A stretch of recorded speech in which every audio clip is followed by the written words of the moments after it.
Pessoal, olha só. Nesse vídeo eu quero mostrar para vocês, né, o comportamento dessas funções, né, das funções seno, da função cosseno, aqui no aplicativo do GeoGebra, tá? Por que isso? Porque aqui fica uma coisa mais visual, né, para vocês conseguirem entender de fato tudo que a gente viu nos dois vídeos anteriores, tá? Antes de assistir esse vídeo, assista os dois vídeos anteriores a este. Entra aí no canal, vai na playlist lá de trigonometria 2, né, que é a trigonometria na circunferência. Então, assista primeiro os dois vídeos anteriores a esse para poder entender isso aqui, ok? Então, olha só. Eu vou começar aqui primeiro com a função seno, tá?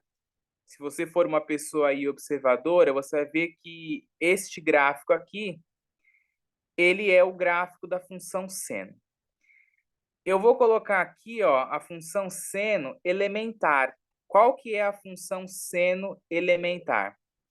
Ela é aquela função do tipo seno de x. Essa é a função elementar, tá? A gente está vendo as funções deste tipo aqui, né? Ó, f de x igual a mais b seno de cx mais d. A função elementar, ela só é seno de x, certo? Só que, como eu disse lá nas aulas da lousa, para a gente conseguir entender, né, o comportamento das funções usando estas outras letras aqui, você tem que sempre se basear na função elementar, que é a seno de x. Porque só a partir dela é que você vai ver o que essas outras letras estão fazendo na função. Certo? Então, vamos lá. Na função elementar seno de x, o b vale 1 e o c também vale 1. Lembrando que o b, ó, é o número que multiplica o seno. E o c é o número que multiplica o argumento, né? Ó, que é o x aqui que eu falei para vocês. A gente chama isso de argumento, certo? A função elementar, então, o b vale 1, o c vale 1. O a e o d vale 0. Aí eu falei para vocês também, né, que em hipótese alguma o b e o c pode ser 0. Porque se o b e o c for 0, deixa de ser uma função trigonométrica e passa lá a ser uma função constante. Vamos ver se é verdade? Ó. Eu vou botar aqui o b para o 0. Ó, o que aconteceu? A função passou a ser uma função constante. Vou voltar o b aqui para o 1 e eu vou botar o c para o 0. Ó. Se o c é 0, também voltou a ser uma função constante. E se os dois forem 0, também, né? Se os dois forem 0, evidentemente, tudo sendo 0, isso daqui é uma função do tipo f de x igual a 0, que é uma função constante, certo? Então, aqui a gente consegue observar bem que o b e o c nunca pode ser 0. Nem só o b, nem só o c e nem os dois. Tranquilo? Então, agora vamos fazer as movimentações. A gente já viu isso antes, que o a ele movimenta a função, né, em relação aí ao eixo y. Vamos ver se isso é verdade, ó. Ele está movimentando a função em relação ao eixo y. Quanto maior é o a, ó, maior ela vai subir. E quanto menor é o a, ó, ela vai descendo. Lembra que a gente viu que o a, quando a gente estava estudando isso lá na lousa, a gente viu que o a faz com que todos os pontos aqui da função, ó, subam uma unidade, ou 2 unidades, ou 3 unidades, né? Quando o a é maior que 0. E quando o a é menor do que 0, faz com que a função desça, né? Deixa eu subir aqui. Ai, meu Deus. Vamos descer aqui o a, ó. Eu estou fazendo isso daqui com uma mão só, gente, tá? Então fica meio difícil aqui. Deixa eu só pegar aqui o meu mouse direitinho, ó. Peguei. Tá vendo, ó? Estou colocando o a para baixo, ele está descendo a função. Certo? Lembrando que isso aqui é em módulo, tá? Porque a gente está nos referindo a unidades do gráfico. Você não fala que você andou menos 3 unidades. Você fala que você andou 3 unidades, certo? E o símbolo do negativo, ele serve para dizer se é para baixo, né? Quando é negativo é para baixo, e quando é positivo é para cima. Bom, então, vou voltar aqui o A para o zero.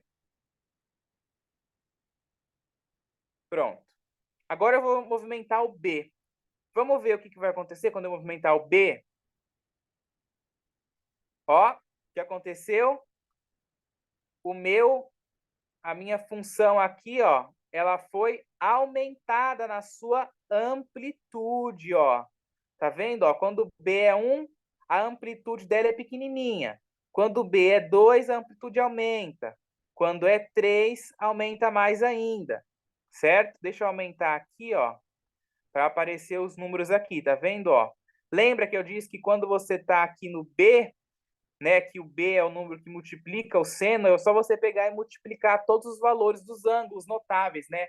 O seno de 0 é 0, o seno de 90 é 1, o seno de 180 é 0, 270 é menos 1, 360 é 0. Então, você multiplica todos esses valores aí pelo valor do B. Né? Se o B for 3, você está multiplicando todos eles por 3 também. Vamos ver por 4, ó. Deixa eu movimentar aqui. Ó, ai, meu Deus, eu tô com uma mão só. Peraí, deixa eu voltar o C aqui, que movimentou o errado, né? Ó, movimentar o B.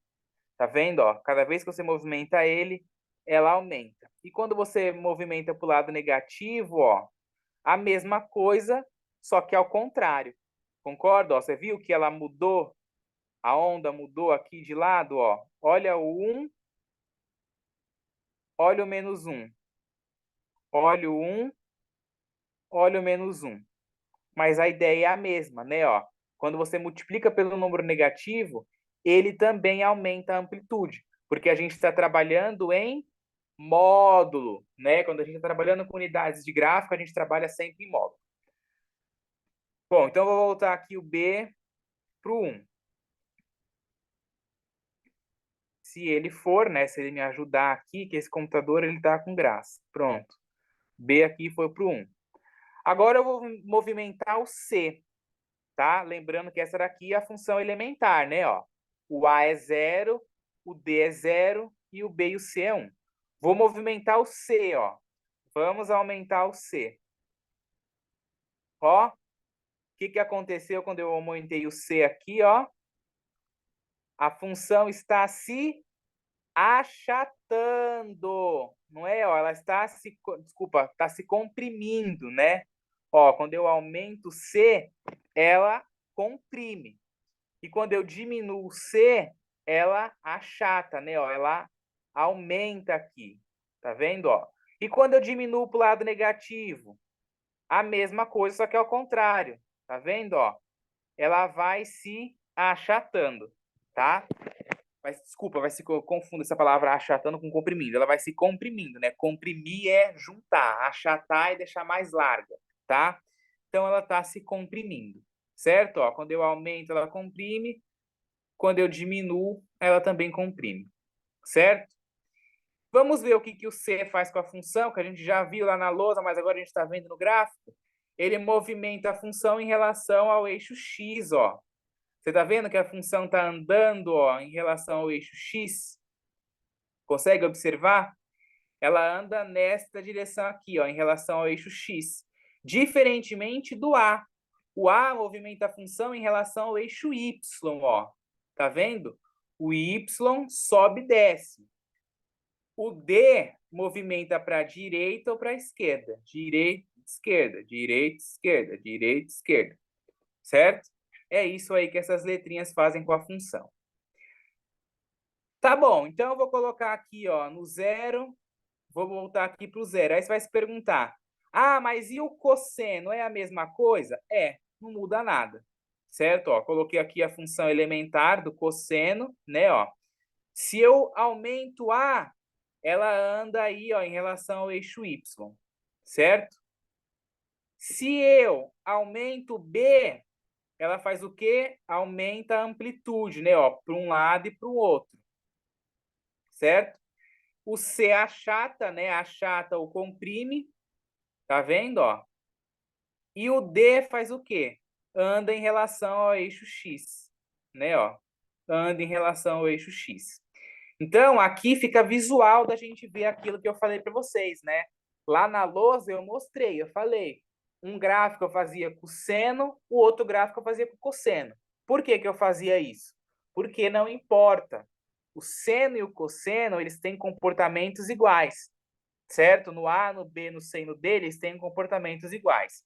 Você só consegue diferenciar a função seno da função cosseno, ó, eu vou até ligar aqui as duas. Você só consegue diferenciar uma da outra se você pegar um determinado intervalo, certo? Aí você consegue diferenciar uma da outra. Mas se você olhar o período, né? Se você pegar aqui o domínio dela inteiro, você não consegue notar nenhuma diferença. Tranquilo? Bom, então era isso aí que eu queria mostrar para vocês nesse vídeo, ok?